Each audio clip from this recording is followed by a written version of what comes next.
little video about little sidebar wires. This is that GM 10 cut. You're going to see this on everything. It's the 2002 Chevy Tahoe, probably the most common one I end up doing. Don't know why, that car over and over again. This little wire right here. You know, I really don't even measure these things when I make them. I just go by eye. And see, this one's about half the length of the sidebar. You might find one that's better for you. The only thing I will say about the front of them is take a Dremel and round them up. Don't make them sharp like a needle, but just round them up. And this is what I do. I don't know how Russ does this, but this is my favorite method. Alright, obviously we're imagining this thing is installed in ignition. Now right here, there's a little metal band. This is what it looks like right here. What I do is I just come in with a screwdriver and I just mangle it and snap it in half, or I force it off the lock. And the reason is, once you remove that thing, these little snaps, little plastic snaps, once you put pressure with a screwdriver, will pop right off. This whole plastic head will pop off of the zinc body. And then once you've got that, you can almost see the sidebar just with your bare eyes.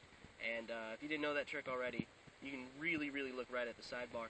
There's some guys out there that claim that you don't need to do that. You can actually come in with a tool, and if you have a short enough tool, you can actually sneak in there without doing that and actually bypass all this.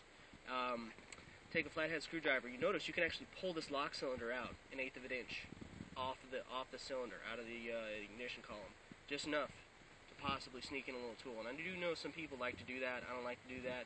I don't really have a good success rate. But anyway, what I do, pop that ring off or destroy it. Really doesn't need it. Customer doesn't know it's even gone. And then I pop that plastic thing off, and I got a real good view of that sidebar. Come in.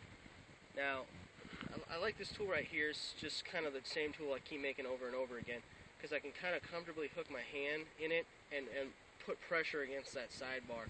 But remember, you gotta really bullseye that sidebar. You gotta put that tip of that tool right up against that sidebar. Get a good view of that, because right here, underneath the sidebar, on the side of the sidebar, it's not going to do you any good. You got to put that constant pressure, and then just rake a key back and forth, and then boom, she's done. It's really easy. Just want to show you something real quick. That once again, that's the ignition, the steering column mounted style. But then you got this thing right here. I don't know if you've ever seen this thing. This is a Chevy Malibu, the one that has the in-dash with the keys straight in front of you. This sucker is a little bit different. You got a sidebar on this thing, but yes, you can pick this without having to replace it. You don't got to pay for a coat on this thing either.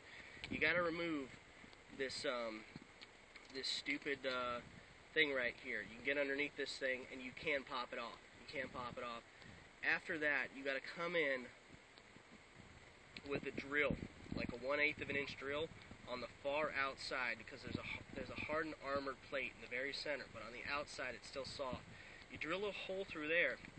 And yes, you can actually sneak a wire through that hole you've made inside, put pressure on the sidebar, and then rake those wafers down until the sidebar drops, and of course remove the lock. It sucks because the active retainer is way back there. Here it is. It's way back there. Sometimes I actually drill a hole in the plastic just to sneak a tool in to get to the active retainer.